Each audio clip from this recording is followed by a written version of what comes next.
4 जून को लोकसभा चुनाव का परिणाम आ रहा है। पूरा देश बेसब्री से नतीजों का इंतजार कर रहा है। रिजल्ट से एक दिन पहले यानी आज सोमवार को सपा प्रमुख अखिलेश यादव ने लखनऊ में प्रेस कॉन्फ्रेंस की। उन्होंने केंद्र सरकार की नीतियों पर कई सवाल उठाए। कहा कि बीजेपी ने लोकतंत्र की भावना का अपमान किया है। अखिलेश यादव ने लोकसभा चुनाव नतीजे आने से एक दिन पहले 3 जून को लखनऊ में प्रेस वार्ता कर बीजेपी पर तमाम आरोप लगाए। अखिलेश ने केंद्र सरकार की नीतियों पर सवाल खड़े किए हैं। उन्होंने इलेक्टोरल बॉन्ड पर सवाल उठाए। सपा प्रमुख ने कहा कि बीजेपी सरकार ने पेपर लीक कराए। बीजेपी ने किसानों के लिए कुछ नहीं किया। महंगाई की तरफ बीजेपी ने ध्यान ही नहीं दिया। बीजेपी ने देश को बेरोजगारी दी है। मानसिक रूप से बीजेपी ने अपने समर्थकों को हिंसक बनाया है। सपा प्रमुख ने कहा कि बीजेपी किसानों के लिए 3 काले कानून लेकर आई थी।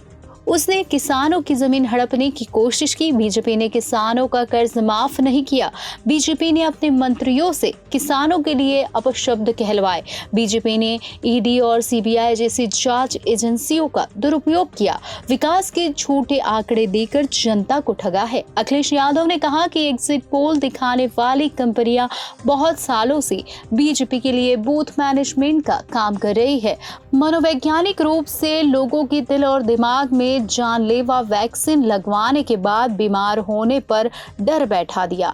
जो महिलाओं पर अत्याचार शोषण के दोषी हैं, न्यायालय तक में अपने लोग पिछले दरवाजे से सेट किए। न्यायाधीशों से खुलकर एक विचारधारा विशेष के लिए बयान दिलवाया गया।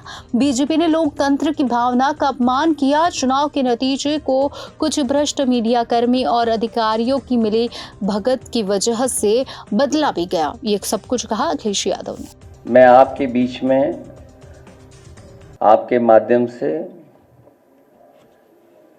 कुछ बातें रखना चाहता हूं। मैं शुरुआत करता हूं कि जितनी ऊंचाई पर जाकर कटती है पतंग, उतना ही बड़ा होता है उसका पतन। भाजपा कई दोषों के लिए जिम्मेदार है।